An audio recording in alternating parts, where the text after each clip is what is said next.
नमस्कार, उत्तर प्रदेश एक्सप्रेस में आपका स्वागत है और मैं हूं आपके साथ वर्षा। बुलेटिन की शुरुआत करेंगे लखनऊ से मिल रही इस वक्त की बड़ी खबर के साथ, जहां लोकसभा चुनाव के मद्देनजर पार्टी ने एससी और महिलाओं को बूथ स्तर तक साधने की रणनीति बनाई है। शीर्ष नेतृत्व ने तय किया है कि महिला मोर्चा की ओर से 8 से 31 अक्टूबर के बीच प्रत्येक विधानसभा क्षेत्र में महिलाओं के सम्मेलन कराए जाएंगे। नवंबर में अनुसूचित जातियों का बड़ा सम्मेलन कराने का फैसला किया गया है। तो वहीं नवरात्रि में बीजेपी के कार्यकर्ता घर घर दस्तक देकर महिलाओं को महिला आरक्षण के बारे में बताएंगे। इसके अलावा इस बात पर भी मंथन चल रहा है कि लोकसभा चुनाव में महिला आरक्षण बिल के मुताबिक ही महिलाओं को लोकसभा के टिकट दिए जाए।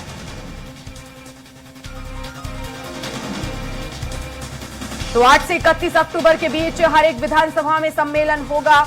महिलाओं को महिला आरक्षण के बारे में बताया जाएगा।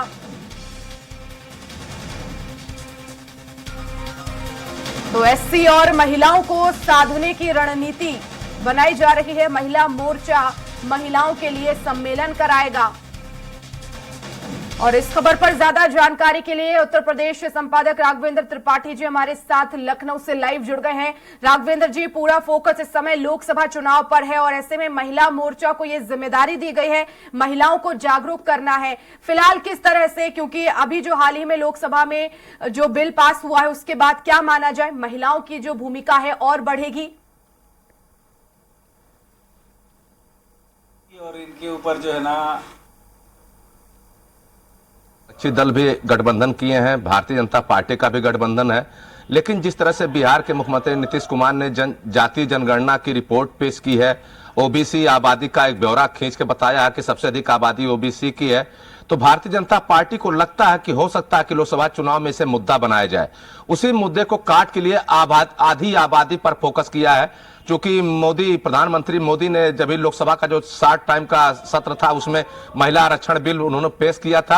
हालांकि यह बिल अभी लागू नहीं हुआ, लेकिन भारतीय जनता पार्टी की कोशिश है कि यह बिल जब अगली जनगणना में लागू होगा तब होगा, लेकिन इसी लोकसभा चुनाव में महिलाओं की उनको हिस्सेदारी दी जाए। हालांकि महिलाओं को लगभग 18 से 19% टिकट भाजपा देती चली आई है, लेकिन यह आंकड़ा इस बार 33% तक ले जाने की कवायद है। और सबसे बड़ी बात है कि उसमें जो एससी महिलाएं हैं, ओबीसी महिलाएं हैं, उन पे ज्यादा फोकस करने की बात की जा रही है। उत्तर प्रदेश में 80 लोकसभा की सीटें हैं, जिसमें से 17 सीटें सुरक्षित हैं एससी वर्ग के लिए। तो उसमें से कम 9 सीटें भारतीय जनता पार्टी अपने एससी महिला कार्यकर्ताओं को टिकट देने जा रही है, क्योंकि वह जानती है कि अगर ओबीसी का नारा दिया जाएगा तो भारतीय जनता पार्टी को कहीं न कहीं दिक्कतों का सामना करना पड़ेगा। और उन दिक्कतों से निपटने के लिए पूरी कवायद की जा रही है। एससी ओबीसी समान सभी महिलाओं को संपर्क साधा जाएगा। नवरात्र में नारी पूजन बंधन कार्यक्रम अभियान है। घर घर नारी जाएंगे कार्यकर्ता, नारियों को उनके अधिकार के बारे में बताएंगे, उनको बताएंगे कि मोदी ने महिलाओं के लिए क्या किया है। उज्ज्वला योजना दिया है, विधवाओं को पेंशन दे रही है, बाकी महिलाओं को तमाम तरह की सहूलियत दे रही है, स्वच्छता के फैलाने के लिए सुलभ शौचालय का निर्माण कराया है। तो इन सब चीजों की जानकारी उनको दी जाएगी और कोशिश की जा रही है कि सबसे अधिक टिकट महिलाओं को ही यूपी में लोकसभा से दी जाए, ताकि जो विपक्ष की काट है उसे समाप्त किया जा सके। और सबसे बड़ी बात है, जिस तरह से समाजवादी पार्टी, कांग्रेस मिलकर लगातार अभियान मांग कर रहे हैं, अभियान चला रहे हैं कि जनजाति गणना कराई जाए, उसके इतर बहुजन समाज पार्टी अकेले चुनाव मैदान में है। तो सभी दलों की फोकस एससी वोटों पे, चूंकि सब लोग जान रहे हैं कि अकेले दलित समुदाय की ओर से मायावती बहुत कुछ लोकसभा में नहीं कर पाएंगी। अल्पसंख्यक समुदाय को साधने की भी कोशिश की जा रही है। पसमंदा समाज को मुस्लिम भारतीय जनता पार्टी लगातार संपर्क में उन्हें साध रहा है। अब देखना होगा कि भारतीय जनता पार्टी के मुहिम कितना काम आएगी, लेकिन इतना जरूर है, विपक्ष के हर आरोप का जवाब भारतीय जनता पार्टी तलाश रही है। अगर उसका 1% 2% वोट बैंक कहीं से डैमेज हो रहा है तो महिलाओं और एससी महिलाओं के बूते पूरा करने की कोशिश है। अब देखना होगा कि नवरात्र में घर घर जाएंगे, जो 6 अक्टूबर से सम्मेलन होगा उसमें कितनी भागीदारी होती है, क्या निकल कर आता है सामने, क्या भारतीय जनता पार्टी का विजन है साफ हो पाता है।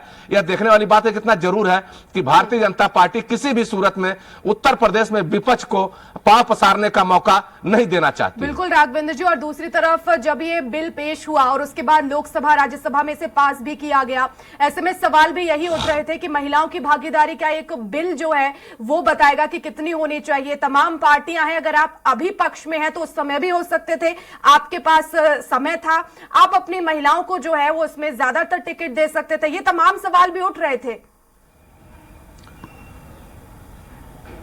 देखे जी वर्षा जी, बिल्कुल जब लोकसभा में बिल पास हुआ तब विपक्षी दलों ने कहा कि इसमें एससी, ओबीसी और मुस्लिम महिलाओं के लिए अलग से आरक्षण किया जाना चाहिए। हालांकि उसी समय भारतीय जनता पार्टी ने साफ किया था कि महिला आरक्षण बिल पास हो गया है, आप अपने दल में जिसको चाहे उसको टिकट दे दें। यहां तक कि उत्तर प्रदेश में अखिलेश पर लगातार भाजपा ने हमला बोला कि उत्तर प्रदेश में 80 लोकसभा सीटें हैं, अगर अखिलेश को लगता है कि ओबीसी, एससी और मुस्लिम महिलाओं को टिकट देना चाहिए तो 80 सीटों पर चुनाव लड़ा दे, किसी को कोई आपत्ति नहीं है। लेकिन यहां भी एक आरक्षण का सिगुफा छोड़ा गया है, महिलाओं में भी भेदभाव करने की कोशिश की गई है और भारतीय जनता पार्टी यही संदेश देने की कोशिश कर रही है कि उसके लिए महिला है, चाहे वो दलित हो, चाहे ओबीसी हो, चाहे एससी हो, सामान्य हो या मुस्लिम समुदाय से हो। और प्रधानमंत्री मोदी ने भी साफ कर दिया कि देश की सबसे बड़ी जात गरीबी है, गरीबों की जो जाति है सबसे अधिक है। तो कहीं न कहीं भारतीय जनता पार्टी भी अपना मोर्चा तैयार कर रही है और विपक्ष भी कहीं न कहीं जातिवादी जनगणना के आड़ में इनको घेरने की कोशिश कर रही है। हालांकि भारतीय जनता पार्टी पे विपक्ष लगातार आरोप लगाता रहता है कि यह ध्रुवीकरण की राजनीति करते हैं, लेकिन जाति जनगणना के बहाने भी विपक्ष भी कहीं न कहीं जातियों को गोलबंद करने की कोशिश में लगा हुआ है, जिसकी काट भारतीय जनता पार्टी ने खोज ली है। और 6 अक्टूबर से जो सम्मेलन शुरू होने जा रहे हैं उसमें देखना होगा कि महिलाओं की भागीदारी क्या होती है और किस वर्ग की कितनी महिलाएं जुटती हैं और भारतीय जनता पार्टी जो अपना एजेंडा है उनके समक्ष क्या रखता है, अपनी नीतियों को लेकर क्या खुलासा करता है तो वक्त बताएगा। लेकिन इतना जरूर है कि भारतीय जनता पार्टी, राघवेंद्र जी, जातिगत समीकरण कितना अहम हो जाता है ये जग जाहिर है। तमाम पार्टियां जातिगत समीकरणों को साधने के लिए जो है तमाम प्रयास करती हैं और यही वजह है कि लोकसभा चुनाव में भी जातिगत समीकरण, महिला, ये दोनों जो मुद्दे हैं वो काफी जोर शोर से गूंजने वाले हैं। जी वर्षा जी, चूंकि देखिए जब चुनाव शुरू होता तो हर दल कहता हम विकास के एजेंडे पे मैदान में आए हैं, कोई दल नहीं कहता कि हम जाति गोलबंदी के भरोसे हैं, न भाजपा कहते कि हम धार्मिक ध्रुवीकरण के भरोसे हैं। लेकिन जब चुनाव शुरू होता है तो कहीं न कहीं आ जाता है जाति, क्षेत्रवाद, असंप्रदायवाद के मुद्दे हावी हो जाते हैं, विकास बहुत पीछे छूट जाता है। पिछले जब 2017 में विधानसभा का चुनाव हुआ था उसमें अखिलेश यादव ने नारा दिया था काम बोलता है, उन्होंने अपने काम को गिनाया लेकिन काम गिनाने के बाद भी चुनाव हार गए। इसी तरह से लोकसभा चुनाव में जाति गोलबंदी करने की कोशिश की गई, लेकिन भारतीय जनता पार्टी ने जिस तरह से काम किया उसमें जात का नारा नहीं चल पाया। अब बिहार से सिगुफा शुरू किया गया है जाति गोलबंदी का। भारतीय जनता पार्टी भी सांप्रदायिक ध्रुवीकरण करने की कोशिश करती है, इसमें पूरा जग जाहिर है। लेकिन जिस तरह से अगर भारतीय जनता पार्टी को आप अंगुली उठाते हैं धार्मिक मुद्दों को लेकर तो कहीं न कहीं जातीय मुद्दे भी समाज के लिए खतरनाक है, चाहे धार्मिक मुद्दे हो चाहे जातीय मुद्दे, दोनों खतरनाक है। अगर आप जातियों में समाज को बांटेंगे तो इसका फायदा इसका नुकसान ज्यादा है, फायदा कम है। हाँ, हो सकता है कि सियासत की कुर्सी तक जात के भरोसे पहुंच जाए, लेकिन जो समाज में दुराव की स्थिति पैदा होगी उसका परिणाम शायद विपक्षी दलों को, सत्ताधारी दलों को नहीं होता है। तो विकास के मुद्दे पर चुनाव तो लड़ते हैं, लेकिन कहीं न कहीं जो हिडन एजेंडा होता है वह जाति गोलबंदी का होता है, भाषाई गोलबंदी का होता है, क्षेत्रीय गोलबंदी का होता है।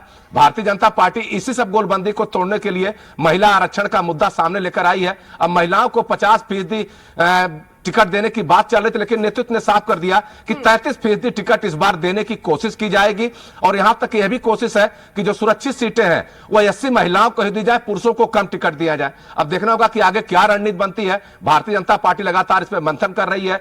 6 अक्टूबर से मंडलवार सम्मेलन होंगे, उनसे अधिकार पत्र भी भरवाए जाएंगे, इसके परिणाम क्या आते हैं बताएगा। लेकिन अभी तो सभी दलों की निगाहें मध्य प्रदेश, छत्तीसगढ़ और राजस्थान के विधानसभा चुनाव पे भी फोकस है। दो मोर्चों पे सभी दल लड़ रहे हैं। चुनाव के बाद तस्वीर साफ होगी कि उत्तर प्रदेश में आखिर माहौल क्या बन रहा है। बिल्कुल, तो लोकसभा चुनाव नजदीक और ऐसे में महिलाओं की भागीदारी बढ़ानी है तो जाहिर तौर पर महिलाओं को जिम्मेदारी भी देनी होगी, काम अभी से शुरू करना होगा। उसके बाद जो है आरक्षण की जो बात कही जा रही है अपनी पार्टी में, उसमें जो है महिलाओं को जिम्मेदारी दी जाएगी। अब देखना होगा कि आखिर ये जो रणनीति है वो कितनी सफल होती है। फिलहाल बहुत शुक्रिया राघवेंद्र जी हमसे जुड़ने के लिए, तमाम जानकारी के लिए।